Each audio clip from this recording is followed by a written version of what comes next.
काठ की हांडी को बार बार नहीं चढ़ाया जा सकता। अगर आज हिंडनबर्ग की एक रिपोर्ट के बाद सेबी प्रमुख पर सवाल उठ रहे हैं तो उन्हें साफ गोही से जवाब देना चाहिए। उनकी जवाबदेही तय करनी चाहिए। सरकार को ज्वाइंट पार्लियामेंट्री कमेटी की जांच करानी चाहिए। बार बार यह नहीं कहा जा सकता कि इससे देश की साख को नुकसान पहुंच रहा है। जो लोग इस मुद्दे को उठा रहे हैं वो देशद्रोही हैं, देश के खिलाफ साजिश है। देश कोई छुई मुई नहीं है कि एक रिपोर्ट से देश हिल जाएगा। आपको पारदर्शी जांच बिठानी पड़ेगी, तभी देश की संस्थाओं में इंटरनेशनल कंपनीज का विश्वास पैदा होगा। भारतीय जनता पार्टी और उनके चाटुकार अर्थशास्त्री जिस तरह के बयानात दे रहे हैं उससे सिर्फ और सिर्फ देश का नुकसान है और कुछ और नहीं। और दूसरी तरफ अडानी ग्रुप ने हिंडनबर्ग रिपोर्ट पर बयान जारी किया जिसमें उन्होंने साफ और कोरा झूठ कहा है। उन्होंने कहा कि सुप्रीम कोर्ट ने इस मामले को खारिज कर दिया था। सरासर गलत। हकीकत क्या थी कुछ देर बाद मैं आपको बताऊंगा, मगर मैं आपसे एक सवाल पूछना चाहता हूं दोस्तों। देश का सबसे बड़ा औद्योगिक समूह रिलायंस, उसने अपने 42,000 कर्मचारियों की छटनी कर दी। आज की तारीख में अगर मैं इन 42,000 कर्मचारियों की आवाज अपने मंच पर उठाऊंगा तो क्या आप मुझे देशद्रोही कहेंगे?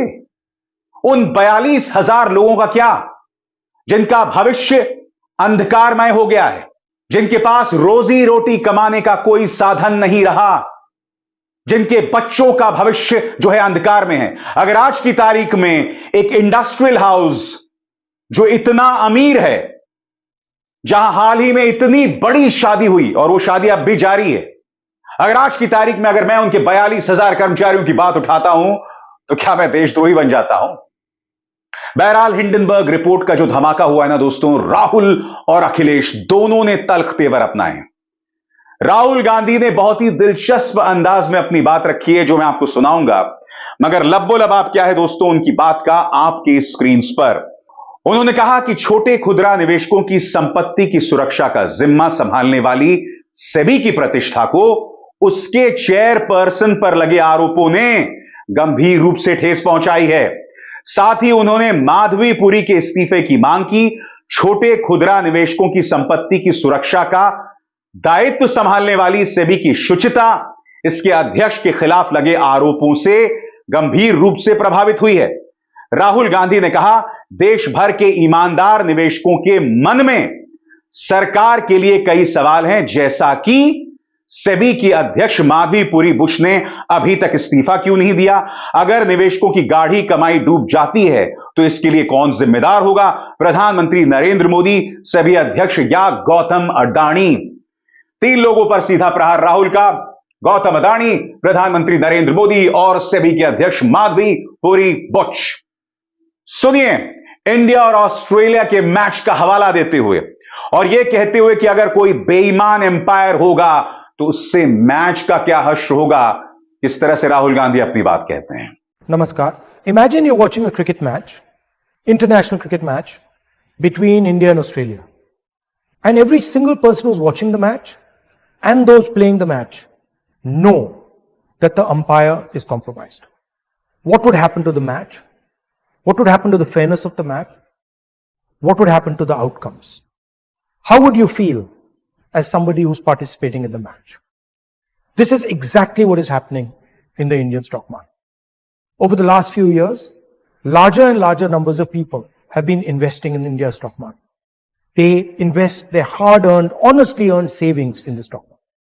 And it is my duty as leader of the opposition to bring to your notice that there is a significant risk in the Indian stock market because the institution that governs the stock market is compromised. Now I'm going to explain to you exactly how and why it is compromised. A very serious allegation against the Adani Group was illegal share ownership and price manipulation using offshore funds. It has now emerged that SEBI chairwoman Madhavi Puch and her husband had an interest in one of those funds.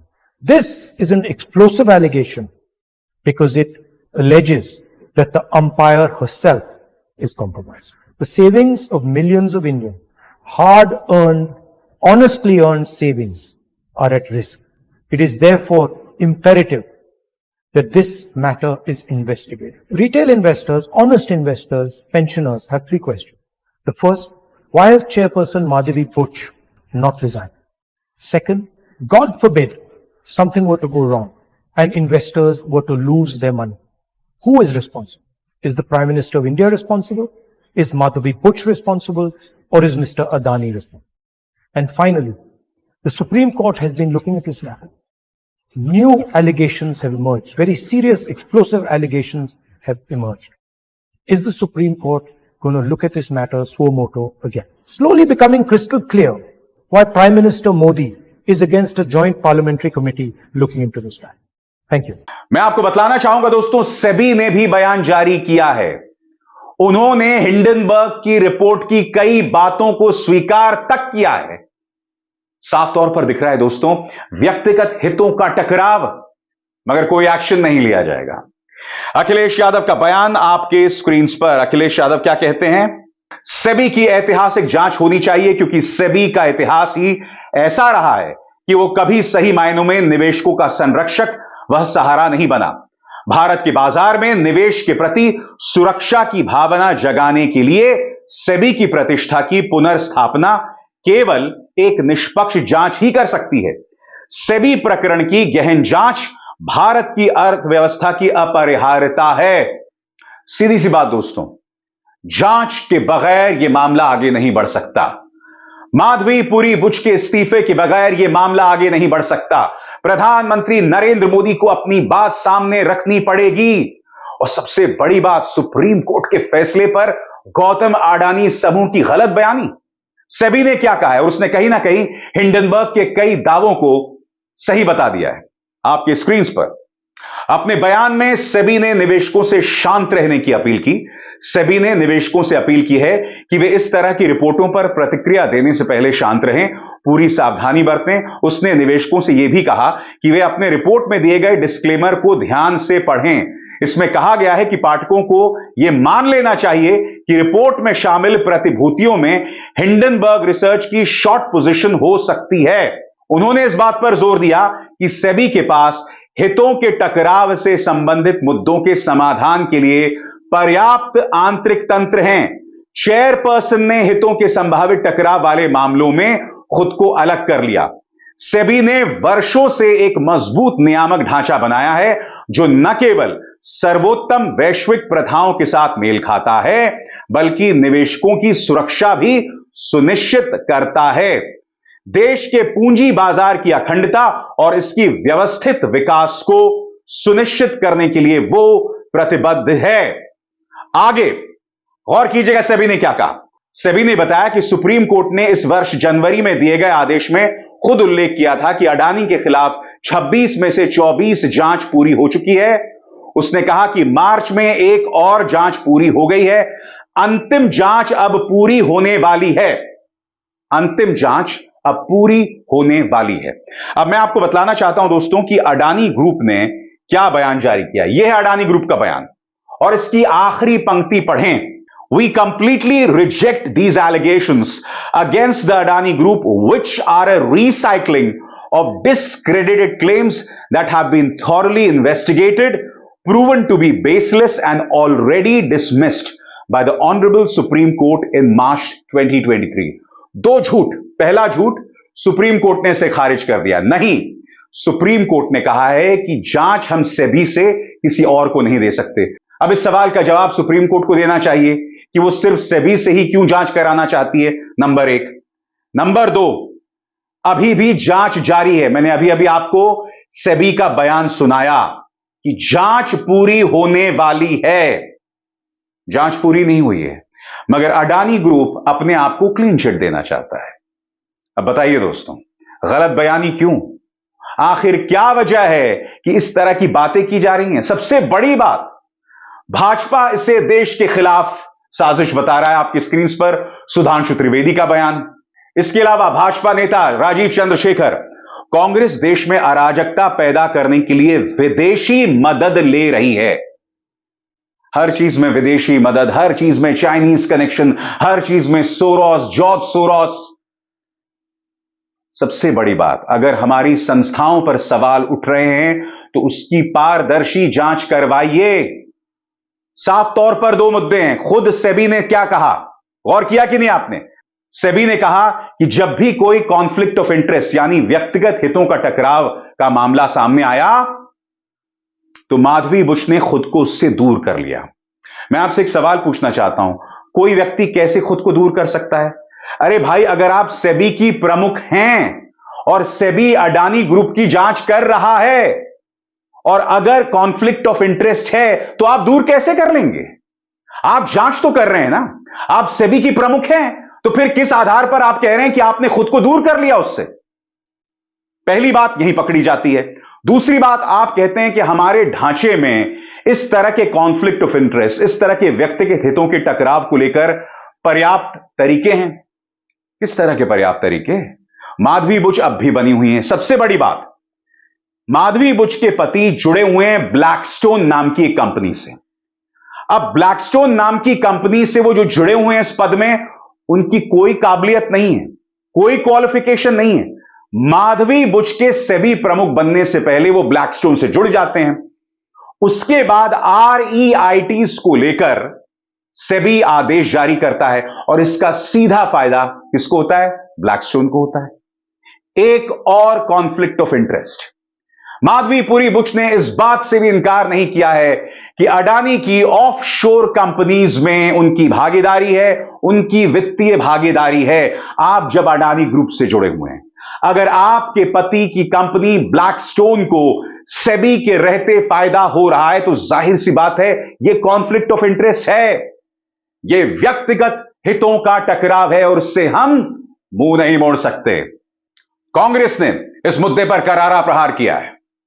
गांव डकैत मुखिया, देखिए इसका इस्तेमाल करके किस तरह से सुप्रिया सुनेत इस मुद्दे पर प्रहार करती हैं। मैं पहले आपको एक छोटा सा वाकया सुनाना चाहती हूं, क्योंकि ये जो फाइनेंस के और मार्केट के और ऑफशोर के और फलाना होल्डिंग के जो मामले होते हैं वो थोड़े पेचीदा से लगते हैं, लेकिन बात बड़ी साफ है, स्पष्ट है और सरल है। एक गांव में डाका पड़ा, डाकुओं ने अंधाधुंध लूट मचाई, खूब लूटा खसोटा, माल इधर से उधर किया। शक था कि लुटेरों के साथ गांव का मुखिया मिला हुआ है, उसकी मिली भगत है। तो लोगों को समझ में नहीं आया वो क्या करें। वो कोतवाल के पास गए, उन्होंने कोतवाल से कहा कि आप जांच कीजिए। तो कोतवाल आनाकानी करने लगा। कोतवाल कभी इधर की बात करे, कभी उधर की बात करे, कहे कुछ सबूत नहीं मिल रहा है। कोतवाल बगले झांकता था, लोग परेशान हो गए। फिर एक दिन सुबह सुबह पता चला कि लूट का माल तो कोतवाल के घर भी जा रहा था। तो एक मुहावरा हमारी तरफ कहा जाता है, जब सैया भय कोतवाल तो डर काहे का। और ऐसी ही कुछ कहानी अडानी महाघोटाले की भी प्रतीत होती है। सुप्रिया सुनेत सीधा सवाल करती हैं, क्या अडानी महाघोटाले की जांच इसलिए नहीं हो रही क्योंकि जिसे जांच करनी थी वो रिपोर्ट के मुताबिक खुद इस मामले में शामिल है? सीधा प्रहार माधवी बुश पर, सुनिए। तो अब एक स्वतः सवाल उठता है कि क्या अडानी महाघोटाले की जांच इसलिए नहीं हो रही थी क्योंकि जिसको जांच करनी थी इस रिपोर्ट के अनुसार, इस रिपोर्ट के मुताबिक वो कहीं ना कहीं उसमें संलग्न थी। उच्चतम न्यायालय बार बार निवेश की जानकारी मांगता था, सेबी बार बार इधर उधर बगले झांकता था। सेबी ने तो यह तक कह दिया था, we have drawn a blank, हमें कुछ मिल ही नहीं रहा है। ये मिनिमम लेवल पर, at the absolute minimum level, ये पारदर्शिता के तार तार करता है। And at the absolute maximum level ये संभवतः सबसे बड़ी क्रिमिनल कंस्पिरेसी है। एक महाघोटाले की जांच करने वाले संलग्न, और खैर उनकी नियुक्ति करने वालों की अभी हम बात करते हैं। सुप्रिया सुनेत ये भी सवाल करती हैं कि अब तक प्रधानमंत्री नरेंद्र मोदी की हर बात को डिफेंड करना भक्तों और समर्थक अर्थशास्त्रियों का काम था, मगर अब उनके दोस्तों के चमचों, उनको भी डिफेंड करना आपका काम हो गया है। क्या कह रही है सुप्रिया सुनेत, आइए सुनते हैं। कि इस पूरे खुलासे ने सेबी चीफ, इस देश की सरकार और इस देश के प्रधानमंत्री नरेंद्र मोदी की इंटेग्रिटी को तार तार करके रख दिया है। उनकी कोई इंटेग्रिटी नहीं बची है। उनकी साख, उनकी प्रतिष्ठा, उनकी कर्तव्यनिष्ठा पर जबरदस्त सवाल है। वो कटघरे के घेरे में आज खड़े हुए हैं और यह पूरा समझ में आता है कि परम मित्र को बचाने के लिए बड़ी साजिश रची गई है। यहां दाल में काला नहीं है, यहां पूरी की पूरी दाल ही काली है। और इससे पहले की बीजेपी, और वो कर रही है, नाम अडानी का आ रहा है, नाम सेबी का आ रहा है, नाम माधवी बुच का आ रहा है, नाम ब्लैकस्टोन का आ रहा है। बीजेपी को क्या तकलीफ है? वो काहे दंगल में, अखाड़े में उतरकर बचाव पे आ गए? ये कौन सा तिनका है? क्योंकि दाढ़ी में तिनका तो है और उसका खुलासा भी हम करेंगे। तो इससे पहले कि बीजेपी कहे कि हिंडनबर्ग रिसर्च जो है वो देश विरोधी है, वो अंतर्राष्ट्रीय साजिश रच रही है देश के खिलाफ, यहां पर बताना जरूरी है कि लोकतंत्र में सरकार को जवाबदेह बनाने के लिए, ईमानदार बनाने के लिए और सुनिश्चित करने के लिए कि देश के कानून का पालन हो, इसके लिए विपक्ष प्रतिबद्ध है। पिछले 10 सालों में इस देश के कानून अप्रत्याशित तरीके से देश के दलितों पर, आदिवासियों पर, पिछड़ों पर, माइनॉरिटीज पर, ऑपोजिशन पर लगे हैं, लेकिन धन्ना सेठों पर, रसूख वाले लोगों पर, सत्ताधीशों पर इन कानून का कोई इंपैक्ट नहीं है, कोई इफेक्ट नहीं है। टीएमसी नेता महुआ मोइत्रा भी कुछ कठिन सवाल उठा रही हैं। क्या इन सवालों के जवाब हैं? महुआ मोइत्रा की आवाज इसलिए जरूरी हो जाती है दोस्तों, क्योंकि आपको याद है इनकी सांसदी पर गाज गिरी थी। जी हां, सिर्फ इसलिए क्योंकि यह महिला लगातार अडानी का मुद्दा उठाती रही है। आज सुनिए वो किस तरह से कठिन सवाल पूछ रही हैं। Now 2 questions. Madam Madhavi Puri, in 2015 you had invested into this very FPI that you now claim that you have no idea about the ultimate ownership. In 2018 you had personally corresponded with this particular fund on your own, in your own personal capacity. When the inquiry report started in 23-24, should you not have disclosed this? Should you not have recused yourself? And how could you possibly say that you know nothing about this fund? How can the SEBI summon an overseas fund, Hindenburg, when it is completely ignoring the role of the FPIs? These are very important questions. We demand the immediate resignation of Madhavi Puri Buch as chairperson of SEBI, and we demand that the Supreme Court reopen an investigation into this and the Supreme Court appoint an SIT to look into this with no delay. साफ सी बात है दोस्तों, आज मैंने अपने इस कार्यक्रम में सेबी का बयान सुनाया, अडानी ग्रुप का बयान सुनाया, भारतीय जनता पार्टी क्या कह रही है वो भी सुनाया, कांग्रेस उसके जवाब में क्या कह रही है वो भी आपने देखा। बड़ा प्रश्न, अगर एक मामला है तो उसकी जांच होनी चाहिए, निष्पक्ष जांच होनी चाहिए। सुप्रीम कोर्ट को अब समझना चाहिए कि अब सेबी इस मामले की जांच नहीं कर सकती, और मैं आपको बताता हूं क्यों नहीं जांच कर सकती है। आपकी स्क्रीन पर यह हैं यूके सिन्हा, इस वक्त एनडीटीवी में निदेशक के पद पर कार्यरत हैं। यह व्यक्ति सेबी का प्रमुख था 2011 से 2017 के बीच। 2014 को अडानी ग्रुप से जुड़ा एक मामला सामने आता है कि किस तरह से शेयर बाजार में उछाल लाया जा रहा है। यह व्यक्ति उसकी जांच करता है, यानी सिन्हा साहब इसकी जांच करते हैं और अडानी ग्रुप को क्लीन चिट देते हैं। इत्तेफाक देखिए, अब ये अडानी समूह में निदेशक के तौर पर काम कर रहे हैं। माधवी बुच और उनके पति के बिजनेस इंटरेस्ट, व्यक्तिगत हित अडानी की ऑफशोर कंपनियों में। यूके सिन्हा अडानी ग्रुप यानी एनडीटीवी में निदेशक के तौर पर काम कर रहे हैं। सीधा और सरल सवाल आपके सामने, यह साफ तौर पर कॉन्फ्लिक्ट ऑफ इंटरेस्ट दिखाई दे रहा है। सेबी ने पहले भी अडानी ग्रुप को फायदा पहुंचाया, यानी क्लीन चिट दे दी। अब फिर से अंतिम जांच आ रही है और मुझे थोड़ा सा भी शक नहीं है दोस्तों, एक बार फिर सेबी क्लीन चिट दे देगी। आज सुप्रीम कोर्ट से सीधा सवाल, क्या इस मुद्दे से इनकार किया जा सकता है? क्या अब सेबी इस मामले की जांच कर सकती है? क्या एक निष्पक्ष जांच नहीं होनी चाहिए? क्या chief justice of India DY Chandrachud खामोश बने रहेंगे? ये सवाल हैं और इन सवालों के जवाब देने पड़ेंगे। सवाल पूछे जाएंगे, जवाब मांगा जाएगा। अभिसार शर्मा को दीजिए इजाजत। नमस्कार। स्वतंत्र और आजाद पत्रकारिता का समर्थन कीजिए, सच में मेरा साथी बनिए। बहुत आसान है दोस्तों, इस ज्वाइन बटन को दबाइए और आपके सामने आएंगे ये 3 विकल्प। इनमें से एक चुनिए और सच के इस सफर में मेरा साथी बनिए।